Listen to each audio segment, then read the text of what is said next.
By now, we all know about the violent protests before the Indian embassy in Bangladesh.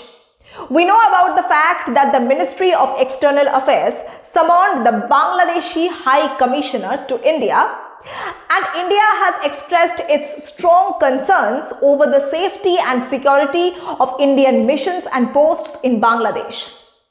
So we can see here that on the part of India, it has been mentioned that the extremist elements in Bangladesh in this regard have really become a cause of serious concern.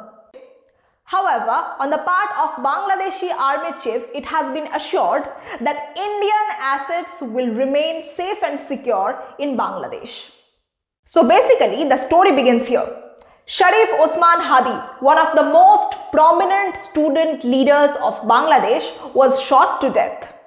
Sharif Osman Hadi had a very prominent role in the 2024 students' uprising in Bangladesh.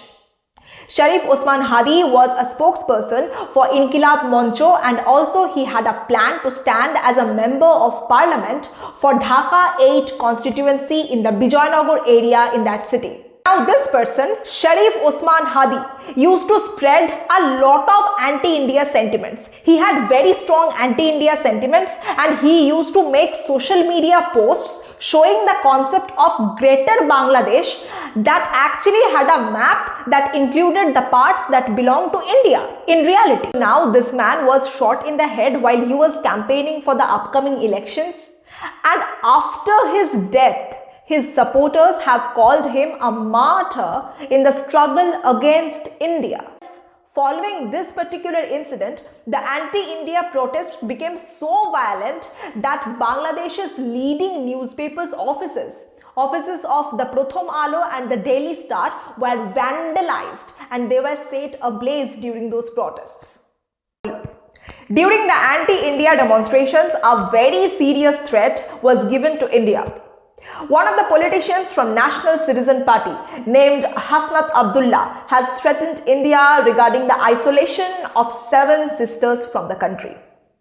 It was threatened that Bangladesh will provide shelter to the northeastern separatist forces. Yes, this is how serious the threat was.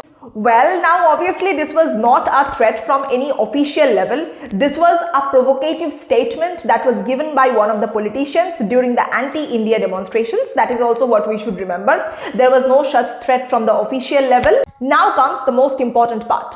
Recently, an evaluation was done on the India-Bangladesh ties by a parliamentary standing committee on external affairs led by Congress leader Shashi Tharoor.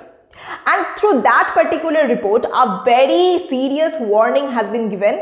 Through that particular report, it has been said that this time India faces a strategic test which is much more serious as compared to the same in the Liberation War of 1971.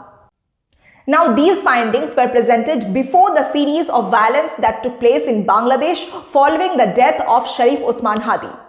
Through the report, it has been mentioned that the political instability, security concerns, and the regional power shifts in Bangladesh could have a very big impact on India.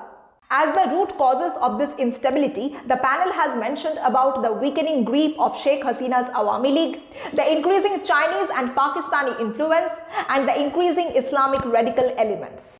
According to the panel, the growing political instability in Bangladesh and also the economic pressures have caused a lot of public frustration. According to the report, the Ministry of External Affairs also says that the policies of Indian government are people-oriented and they do not aim at any particular political dispensation.